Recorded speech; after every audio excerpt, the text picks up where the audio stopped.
Welcome to In 20XX. This series takes the listener, year by year, into the future. From 2040 to 2195.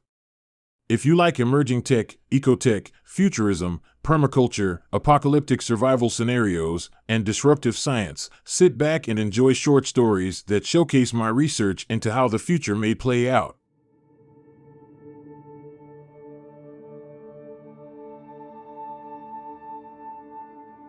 This episode continues the story of Beth, now 13 years old. Her story begins with the episode titled In 2044 Civil War. Duncan can't go outside because of the wind. The sky remains dark all day. He avoids the windows, but sometimes he has a look. The debris flying by is frightening. It sounds like waves hit the building. Crashing, howling, and pelting blend into continuous background noise. He curls into a round mound under a blanket on the floor. How many of the buildings on his street will get damaged? He's lived in Portland all his life, and some of the most memorable buildings have been destroyed. He closes his small eyes tight. This 12-story building houses one squatter or a family of squatters per floor. Duncan has the 8th floor to himself. The sound of glass breaking sends him searching from room to room. Wind gushes down the main hall. In apartment 805, the wind throws objects around. He closes the door to the bedroom where the glass was broken. Dozens of objects fall to the floor.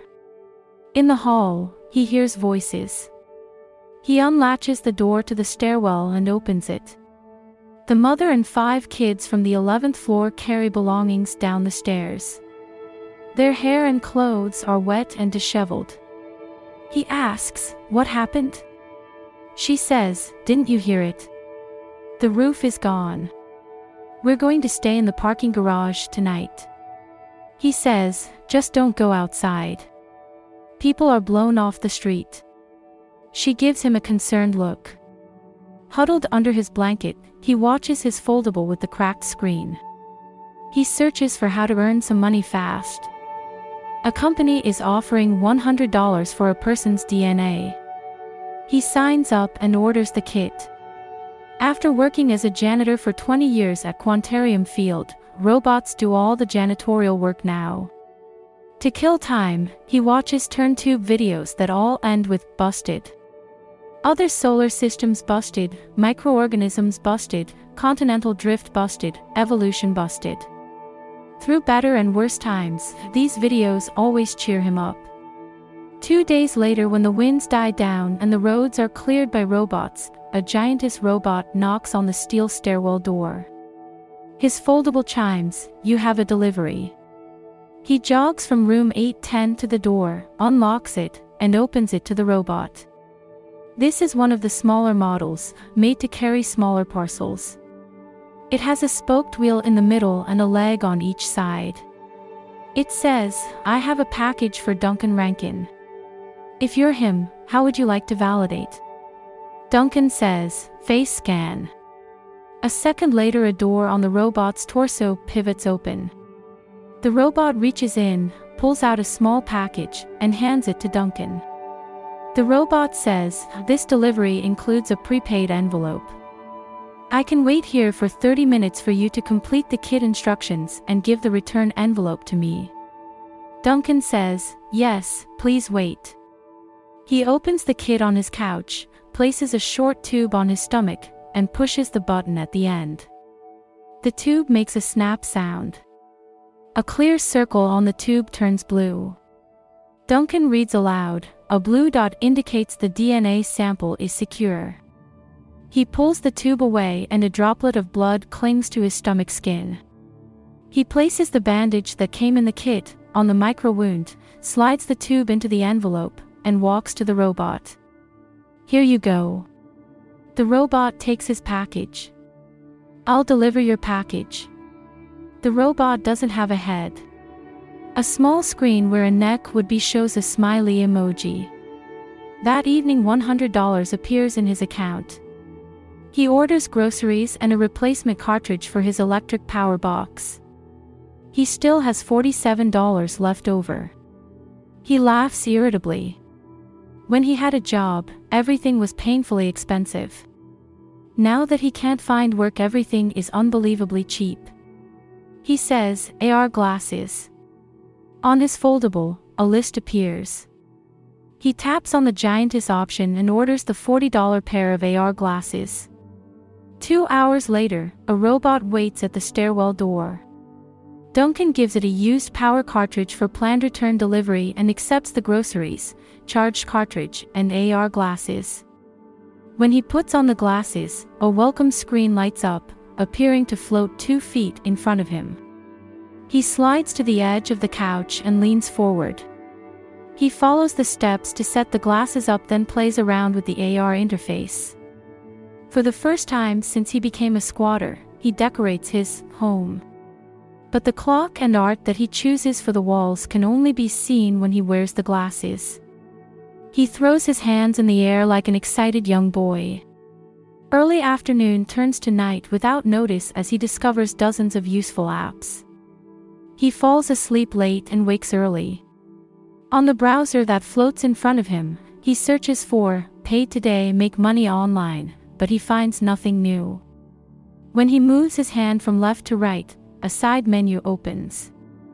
That's a surprise. He taps the air to choose Games. AI places the games it thinks he'll like the most at the top of the list. He wriggles on the couch like a child on Christmas morning and taps on the one at the top of the list, Ghost Hunter. After it installs, it suggests that the player go outside to play. Duncan hasn't been outside for a few weeks. He wanders from one pile of clothes to another, sniffing shirts and pants and then changing. Outside, the cold air blows hard. Branches, shingles, and other debris scattered over the sidewalk offer an obstacle course. A utility vehicle clears debris from the street. Arms on the front pick items up and drop them through an opening in the back. A robot at the end of a boom arm replaces window glass on a 3rd floor. 2 kids pick through a pile. Duncan straightens the glasses on his face and says, "Ghost Hunter." A mystery-style themed song plays for 2 bars. Duncan faces semi-skyward and moves his arms in front of his face as he chooses options. In the AR, a man with a handlebar mustache and a gentleman's raincoat shows him the command gestures. He tries them out, then taps on Start.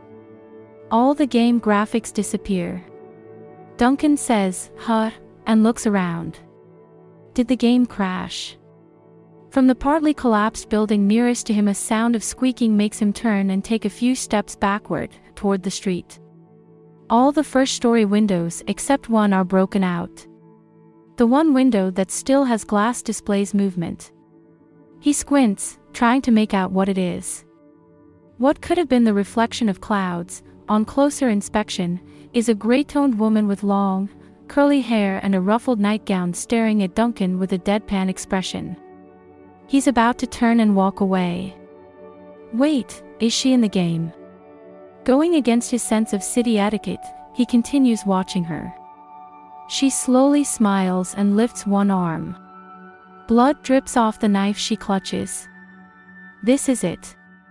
He makes a gesture, and a bronze spray container appears in his hand. He can't feel it, but it looks real. He pulls its trigger to spray holy water at the ghost. The mist travels toward the woman even though a strong wind blows across its path. The woman sneers. Veins rise on her forehead.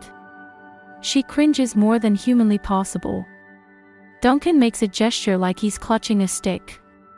A wooden cross, painted gold, appears in his hand. He holds it forth. The ghost turns to the side, lifts her arms, and drops her knife.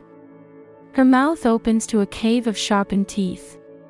She glares at him, shrieks, and flies out of the window.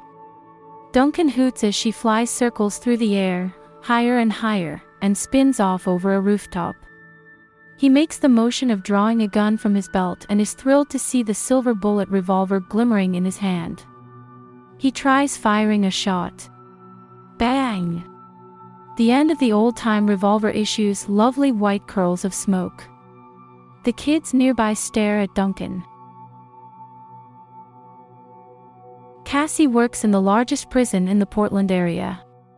With a prominent brow and rough cheeks, she maintains a stern expression, watching a line of 5 new inmates walk from the bus into the prison. Though towering, windowless walls surround her, the wind reaches down, yanking at her pants and sleeves and patting her face with cold air. The 5 femme inmates have pasty skin and twitch. 2 guards stand on either side and Cassie follows from behind as they lead the 5 into the building. 12 new standalone robots line the wall. With their arms and torsos folded up, they look like mini cars or mini tanks even. When unfolded, they stand 3 feet high and have 6 arms that can detain several people at once. The other kind of standalone has legs and looks humanoid like the cop bots Cassie sees in town. When everyone's inside, the door slides shut and locks behind Cassie, cutting off the bitter wind. The group walks into the inspection room. One of the inmates makes a heaving cry and falls, hitting the ground hard and flipping around on the floor. Samantha, another guard with square features and a perfectly ironed uniform, shouts, "Code 7."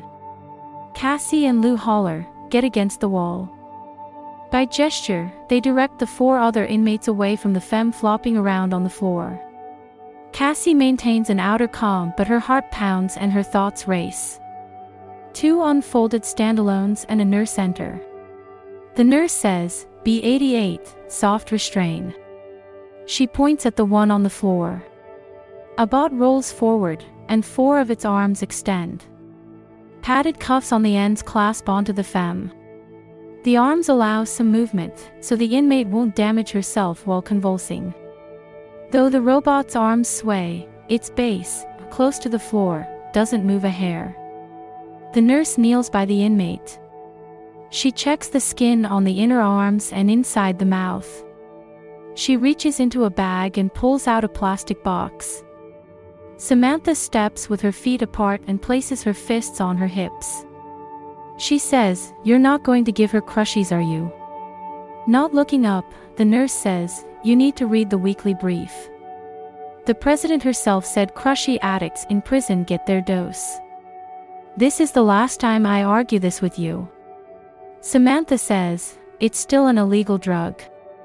You shouldn't even have it on you." Preparing a syringe, the nurse says, "Crushy addicts die within 12 hours of not getting their dose. Not some of them, 96% of them." She injects the inmate. Samantha says, "So we're just a drug hotel now?" The nurse says, "Take it to your supervisor." B88 release. The robot opens its cuffs. The inmate's arms and legs fall to the floor. The robot's arms fold back. Cassie keeps an eye on the other 4, gripping her toes tightly inside her boots. Due to the robot retrofit, the guard's break room has been closed. Cassie and Samantha sit together in the library eating lunch. The windows next to the ceiling are so short, Cassie can't tell if they're windows or just recessed lights. All the books rest on Wilcart's shelves, which haven't been rolled out of this room in at least a decade. A faded sign on a bare shelf reads, "Magazines." Samantha says, "Femme, this place is dusty." Cassie laughs. Samantha says, "Do you know what you're going to do?" Cassie says, "I have no clue. I already know I don't want to work on robots. I don't even want to boss one around." Samantha says, "Public schools are opening again. Teachers were hard hit by the attack." She dry laughs. "I'm not surprised." Cassie peels the crust off her sandwich and says, "I could never be a teacher." Samantha says, "Not teachers. The kids will all be plugged into online courses. They're hiring people to oversee the kids. They need people to stop fights, confiscate drugs, and take attendance." Sound familiar? Cassie and Samantha look at each other and laugh deeply. Cassie says, "That's too perfect." Samantha says, "You can even pack heat." At the dermatologist, Cassie lies back. Her doctor removes the tattoo near her right eye. Painkillers silence feeling in that area. Gang tattoos on a police officer were always a problem. For years she's covered up the ones on her face with makeup, but skin replacement is becoming a well-known option. Pigment and scar tissue are removed, and stem cells are grown into skin, layer by layer. She thought all the tattoos on her face could be removed in one visit. How wrong she was. An area the size of the tip of her pinky can be treated at a time. It'll take a year of weekly visits for her face. She may have her hands done after that, but probably not. "You're going to have baby skin on your face," Samantha says when she finds out. "Does this mean you're going to play the fields again?" Cassie slowly shakes her head. Samantha says, "You may as well. I won't leave you alone until you try just once." The new skin itches. Topical spray helps. Who doesn't daydream of new skin all over? Everyone's seen the video of the burn victim who had 70% of her skin regrown. Now that femme is in jewelry commercials. To be fair, she was beautiful before the fire. Then there's the femme who ran into a burning building because she wanted new skin like the one in the commercials. And beards and baldness are going away. Some opt to have hair follicles removed from their face instead of shaving every day. Baldness can be cured by taking a pill. The government is assuming care of unclaimed property. It conducts a census, searching for heirs of property whose owners died. When there are no heirs, the U.S. claims ownership. In areas marked for new neighborhoods, the U.S. chases squatters off, then sells to developers. If you're lucky enough to own property in one of those areas and sell, enjoy being rich for the rest of your life. Robots can build an entire building without a single human stepping onto the property. Robots can build the way humans have, but they improve their performance when given robot-centric building styles. Instead of stacking object on object, floor upon floor, buildings are woven and spray applied. Because new plans can be drawn up in seconds, each building looks unique, much more so than ever before. Software can generate infinite versions of the same kind of building. Procedural variety finds its way out of gaming and VR and into real life. New materials are used that human builders would have had a hard time working with. Hundreds of robots can lock building components together all at the same time. Planks and sheets remain available only so repairs can be made to legacy buildings. The government has a surplus of old buildings. Old apartments and offices can be converted into schools, warehouses, and care centers. The media attack left many children without parents. This could be a problem that'll devastate the U.S. in the future if left alone. As police forces are re-established, orphan children are found and placed in care centers that open in buildings originally built for other purposes. When possible, the care centers open next to schools. To solve for a lack of teachers, public school systems adopt what homeschoolers have used for decades. Christian and libertarian home educators have developed online schooling. Parables Education is the largest provider of complete online education services. The U.S. copies Parables Education to develop its own K-12, universal, secular education. When the schools reopen, every group that doesn't want to commit their children to secular education fights the government. Rather than opening schools for each group, kids go to the same buildings and parents can decide which online education their kids will enroll in. On her first day as class monitor, wearing a dark blue collar shirt and black slacks, Cassie sits at her desk feeling nostalgic for her surroundings. This desk was a real teacher's desk. The teacher used those marker boards on the wall and probably hung posters. 13-year-olds sit at desks, wearing VR headsets, moving arms in the air, and speaking but not hearing each other. Cassie wears headphones and watches a monitor on her desk that cycles through each student's online activity. Though all the kids are the same age, the grades level range from 5th to 8th. 10 are in Christian programs and 20 are in the Universal program. The Universal looks harder, heavy on science and math. Kids work in VR environments with the avatars of children in their grade range. Assistants help each student. These take the form of adult avatars. Cassie can tell the assistants are AI. They never leave their teacher role. Their emotions are always upbeat. With regret, Cassie remembers how all her teachers overlooked her when she was in school. The VR assistants show each student unfaltering support. 2 of the kids are leaps and bounds ahead of the rest. Shannon speaks with sign language and avatars in her class sign back. Shannon has parents, but Beth, the other advanced kid, lives in the care center across the alley. Beth's program introduces her to a simulation of atoms. The AI instructor, whose eyes are barely visible under wild, hairy eyebrows, explains how the simulation can show protein folding, ionization, and atomic decay. He says, "This may seem like a simple simulation, but it's cutting edge. Subatomic activity can get very noisy. So many things change how other things behave, the computer has to work very hard." Cassie experiences cognitive relief when the monitor switches to another student. Her screen shows an animation of Jesus standing with Columbus on the deck of a wooden ship. Cassie knows it's Columbus because Jesus keeps saying, "Well, Mr. Columbus."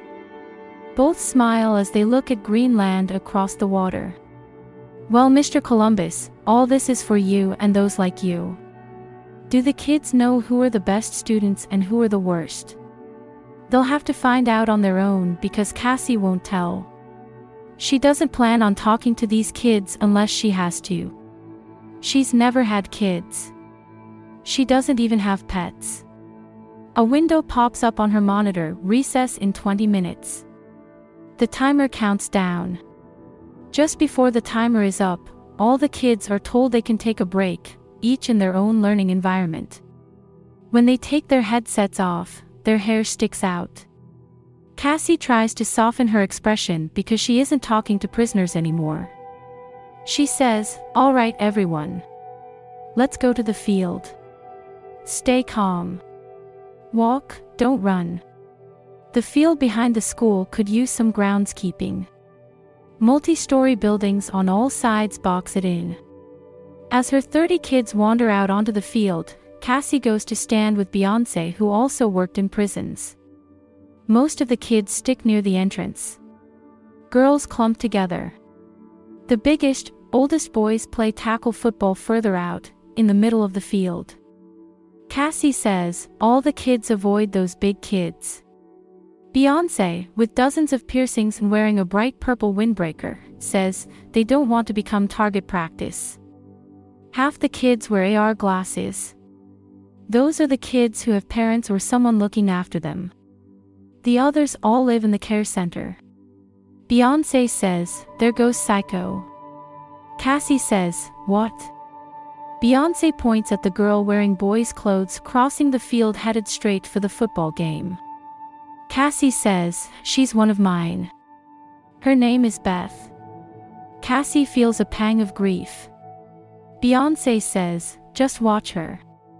Beth walks right through the football game. The boys fall over each other, avoiding her while continuing to play and pretending not to see her. She takes her time all the way out to the other side, next to the alley, where she turns and stares at them like a child figure from a horror film. Cassie says, is she trying to lure them? Beyoncé says, she'll do it several times, walking through their game.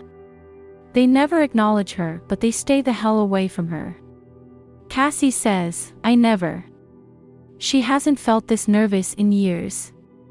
Beyoncé says, one day they're knocking her down in the hall like they do to all the other kids, the next day they all steer clear of her. Beyoncé says, they found her out in the woods. She was surviving on her own. Cassie says, when was this? Beyoncé says, before they brought her to the care center. Shannon runs up to Cassie and signs. Cassie's AR glasses pick up the gestures and convert them to text. I need to use the bathroom. Cassie says, go ahead but come back here before break is over. An avatar in Shannon's AR glasses converts Cassie's words to sign language. The girl nods and heads inside. In the care center mess hall, kids wait impatiently in line. They point at vats of food and kitchen robots scoop it onto polyfoil trays. Most of the kids are desperately concerned with who they'll sit with. Beth sits in the far corner, away from everyone else. While eating, she watches an old foldable that rests on the table. The windows are painted over. Initial scratches on the tabletop barely show. A pipe near the ceiling drips. One of the high school kids takes a seat beside her. Continuing to watch her foldable, Beth smells of family mustiness. The freckle-faced girl smiles past her sneer. She says, I heard what you did to the football players. Beth stops chewing. She looks the girl over. The girl says, look, I and my friend know how to get some money. Beth looks back at her food and says, no thank you. The girl says, just hear me out.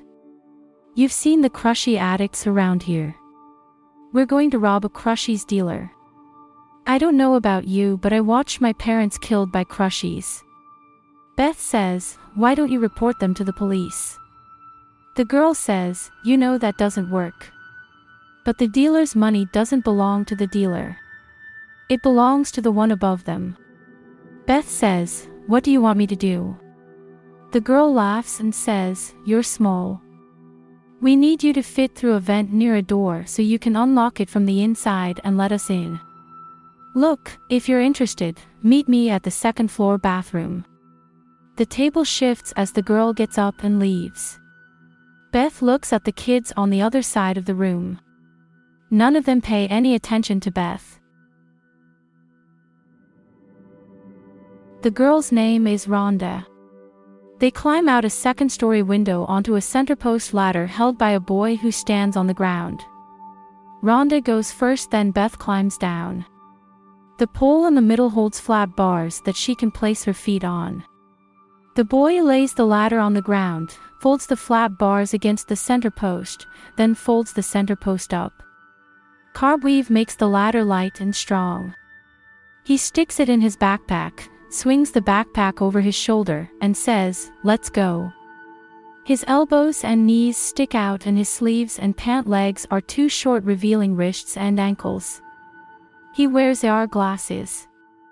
All three head down the alley and between two buildings. Rhonda says, Beth, this is Travis. Beth says, you're not from the care center. Travis says, no. Beth says, how old are you? Travis says, 19. Beth says, where'd you get that ladder? Both Travis and Rhonda laugh. He says, I know what I'm doing, okay? This isn't my first time. They walk through a squatter neighborhood to avoid cams. Most of the windows are dark. Each building could be utterly empty or crowded with a gang of robbers. An old woman sits on the sidewalk arranging a line of dolls in front of her. Travis says, let's move to the left. Cam on the right.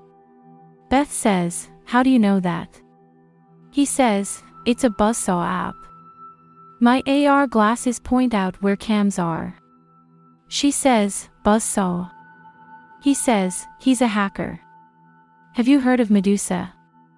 A couple of times I've found a cam and added it to the app. Rhonda says, I want a pair of AR glasses. He says, after tonight you can afford a pair. They cross through an area where bars and clubs light up the streets.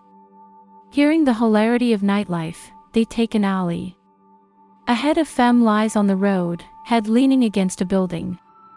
Travis hurries forward saying, look, a roboticist all passed out. The three reach her. Blonde locks of a fresh perm hang over her face. She wears a fur coat, a fat gold watch, and lots of jewelry. Travis looks up and down the alley. Rhonda moves closer to the woman. Beth says, "What are you doing?" Rhonda laughs and says, "Taking her shit, of course." Beth walks back the way they came. Rhonda calls after her, "Hey, don't go. She's not going to miss her jewelry. These roboticists have all kinds of money they don't know what to do with." Beth marches back to the care center, scowling with frustration. Rhonda and Travis jog to catch up. Rhonda says, "Okay, Scout, we didn't take anything from her." Beth says, "No victims." Travis and Rhonda both say, "Okay, fine." Down the street from the two-story building where drug deals are made, the three stay low behind a totaled car. Travis says, "There's two of them. They don't live in that building, they just work out of there. See how the cars come up to make the deal? It's like a drive-through." Rhonda says, "We know someone who buys from them and they said the sellers keep their stash on the second floor. The first floor is gutted. There's no back door." Travis says, "See how that one went in? He takes the money inside." The three cross the street and walk on the same side as the dealers, close to the buildings. They walk through a lot full of giant piles of garbage and take a side door into a building. Tall Travis leads. Rhonda says, "This building is right next to their building." They step on loose bricks and climb a stairway. Spots of light from the street illuminate crumbled walls. Beth looks all over, checking for any pairs of eyes. They reach the third floor and drop out a window onto a roof. The tar surface feels like a soft mat. They walk out to a roof access door on what looks like a shed. Travis reaches the door and kneels and Rhonda joins him. When Beth reaches them, Travis points to a vent near the door and whispers, "The door is locked, but we can remove this vent cover. Do you think you can fit through that opening?" Beth says, "I'll try." He says, "After you get in, you can open the door from the inside. It's a fire exit, so you should be able to open it from the inside." His chest heaves. Rhonda scowls and chews her lower lip. The cover is held on with 2 screws, missing 4 screws. He finger loosens the screws and pulls the cover off. He and Rhonda step back and Beth sticks her head through, into darkness. The air is warmer and smells dusty. Her shoulders hold her back. With some squeezing, wriggling, and help from the other two, Beth pushes through to her elbows. She pulls her arms all the way through and then can slide the rest of the way. She comes through onto the hard floor. She gets on her knees, looks back out the opening, and says, "It's totally dark in here. I hear voices downstairs." Rhonda makes a gesture like she's clapping encouragement. Travis says, "They have to go back out front. Wait until the voices go away, then open the door." When all she hears is silence, she stands and feels for the door.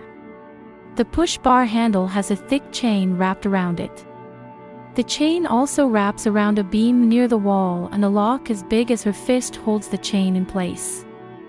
She tries pushing the handle, but it barely gives. Rhonda's head sticks partly through the opening. Beth quietly says, "It's chained."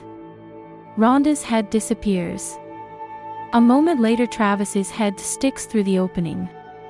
He says, "We don't have to give up. My friend is sure they keep all the money on a table in the back on the second floor. Sneak down the stairs, look to see that no one is there, and take the money. It'll only take a minute." Behind him, Rhonda whispers, "Give her a weapon." He says, "I'm not giving her my gun." He frowns and screws up his lips. His head retracts, then his arm and head reappear. He says, "Here, take this." His voice sounds strained. He hands her a hammer. Beth grabs it and says, "Okay, I'll try." He says, "Good." She feels her way over garbage on the concrete steps. Light increases the lower she goes. Soon, she can piece together the floor, gutted of interior walls. Bands of lights move through the space when car lights move past outside. Besides a couch, a table, and some piles of garbage, the second floor is empty. The stairs continue down to the first floor. She takes a step, sits, watches, listens, and takes the next step. Someone out front barks a command. A femme's high-pitched voice complains. A car stereo thuds. She reaches the floor and walks over to the table. The hammer in her hand feels heavy. Guns and knives take up one area of the table. Clear bags of powdery blocks and pills take up another area. In the middle, a splayed canvas bag holds loader cards and rolled-up bills. Something growls and snarls behind her. Time drops to a crawl. Throwing her hand over her mouth, she turns around. A dog standing nearly as tall as her steps out of the darkness. She's seen fierce dogs before, but never like this. It's all muscle and as bulky as a lion. The dog's scalp quivers and its lips flare out, showing all its teeth. 3 things happen at once. It barks, it leaps forward, and Beth drives the hammer down with all her might. On the street out front, the conversation stops. Beth's story will be continued in a future episode.